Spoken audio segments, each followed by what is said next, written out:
നിരീക്ഷകരുടെ കണക്കുകൂട്ടലുകൾ പിഴയ്ക്കുന്നില്ല. ഗാസയിൽ വീണ്ടും ഒരു ആക്രമണത്തിന് കോപ്പുകൂട്ടുകയാണ് ഇസ്രായേൽ. ആയുധപ്പുരകൾ നിറയ്ക്കാനുള്ള സംഭാവനകൾ അമേരിക്കയുടെ വക. വെടിനിർത്തലിന് ശേഷവും ഇസ്രായേലിന് 2000 പൗണ്ട് ബോംബുകൾ നൽകാനാണ് പുതിയ അമേരിക്കൻ പ്രസിഡന്റ് ട്രംപിന്റെ തീരുമാനം. മുൻ പ്രസിഡന്റ് ബൈഡൻ ഇസ്രായേലിന് മേൽ ഏർപ്പെടുത്തിയ യുദ്ധസഹായങ്ങളുടെ നിയന്ത്രണം നീക്കാനാണ് ട്രംപിന്റെ തീരുമാനം.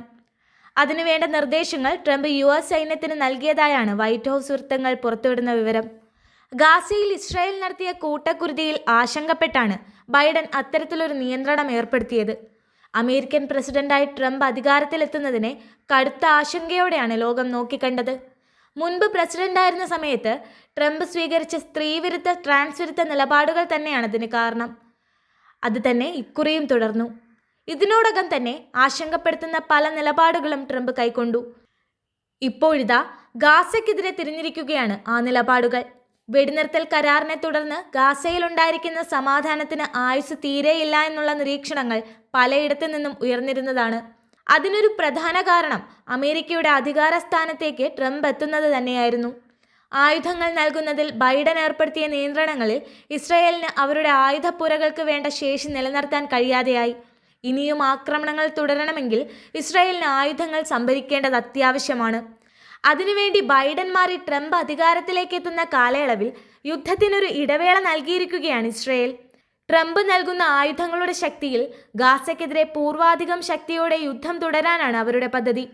അതിനുവേണ്ടി ലോകത്തിന്റെ കണ്ണിൽ പൊടിയിടാനുള്ള ഒരു മാർഗം മാത്രമാണ് ഇസ്രായേലിന് ഈ വെടിനിർത്തൽ കരാർ. അതേത് സമയവും ലംഘിക്കപ്പെട്ടേക്കുമെന്ന് ലോകരാഷ്ട്രങ്ങൾ വിലയിരുത്തുമ്പോൾ അത് തെളിയിക്കുന്ന തരത്തിലുള്ള വെളിപ്പെടുത്തലുകളും ഇസ്രായേൽ പ്രസിഡന്റ് ബെഞ്ചമിൻ നെതന്യാഹു നടത്തിയിട്ടുണ്ട്. 15 മാസം നീണ്ടുനിന്ന രക്തച്ചൊരിച്ചിലിന് ശേഷമാണ് ഗാസയിൽ വെടിനിർത്തൽ നിലവിൽ വന്നത്. കാലങ്ങൾക്കിപ്പുറം കുറച്ചെങ്കിലും സമാധാനത്തോടെ അവിടുത്തെ ജനങ്ങൾക്ക് ഉറങ്ങാൻ കഴിഞ്ഞത് ഈ ഒരാഴ്ചയാണ്. എന്നാൽ ആ സമാധാനത്തിനു മേൽ കരിനിഴൽ പടർത്തുകയാണ് ഇസ്രായേലിന് ബോംബുകൾ നൽകാനുള്ള അമേരിക്കയുടെ തീരുമാനം.